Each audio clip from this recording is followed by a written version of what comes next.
Good morning, ma'am and sir. Meron na naman tayong i-unbox dito. Ito ang Tecno Spark 10C na merong decent amount of storage sa pinakamurang halaga. Hindi totoo yan. Abot lang ito ng 4,199. Meron ka ng 128GB storage at 8GB RAM, which is 4GB extendable to 8GB. So 16 megapixel of back camera at 8 megapixel of front camera. And there's more. Meron siyang flash sa front camera niya kaya mas maliwanag. Bola lang yan. So, ito yung makikita nyo sa box. Meron siyang 128GB storage as 8GB RAM, which is 4GB lang talaga. Extend mo lang siya. So, kung makikita nyo sa box, mas malaki yung box ni Tecno Spark 10C kaysa sa in-order natin na S23 ni Itel, which is nakakapagtaka. Baliw ka yata eh! Pero wag muna nating husgahan. Check muna natin kung ano yung difference nila at bakit mas maganda yung box o packaging niya kaysa dun sa Itel. So, open na natin. Ang hirap i-open ito. Gago! Oo nga pala, may sticker pa ito sa likod. Ang main reason kaya namin ito in-order kasi kamukha daw siya ng iPhone Pro Max. Paano masabi? Yung likod niya, oo nga no, kamukha nga. Meron siyang tatlong bilog dito, which is dalawang camera at isang flash. Okay, ayos na ayos.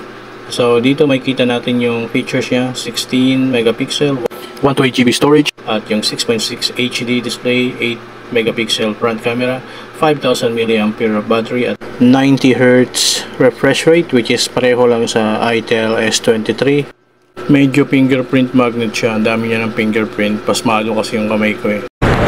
Pwede na! So, ayun. Okay naman. Ganda. Diyan muna natin yan. Check natin yung kasama niya sa box. Meron siyang jelly case. Ganda. At yung 12 plus 1 month warranty, bali 13 months. Ayos. At yung warranty card. Huwag naman sanang magamit to kasi hassle yan. Nagbibiro lang ako. So, meron din 10 watts na charger at Type-C data connector. Meron ding headset at lahat sila white. Sana all. Meron din tayong ejector pin, which is good. So, pareho lang, normal. Pero yung ibang sikat na brand, hindi na ngayon nagbibigay ng mga to, jelly case at charger. Bibilihin mo na sila separately. So, open na natin tong phone. I-open na pala natin yung mismong phone. So, napakamura nito guys kung ikukumpara nyo sa mga sikat na brand. Kung naghahanap kayo ng affordable phone na may magandang design, parang iPhone, ito yung bagay sa inyo. Mga sosyal. At mura rin siya. So, halos kapareho niya lang ng presyo yung 128GB at 4GB RAM na S23 ni Itel. So sa design na lang talaga nagkakatalo.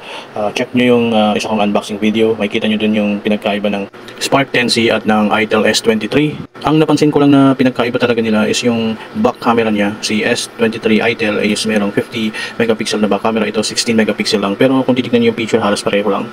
What I mean is yung quality ng picture niya is konting-konti lang yung difference. Pero para sa akin, mas okay yung S23 ni Itel na may 256GB storage at 8GB RAM, extendable to 16GB kasi mas mura siya. Nakuha ko lang yung sa akin ng around 5,299 pesos, which is may counterpart siya kay Tecno Spark 10 Pro, which is around 8,000 to 9,000 yung presyuhan at 256 din siya with 8GB RAM. Same lang din naman, pero mas mahal siya ng konti.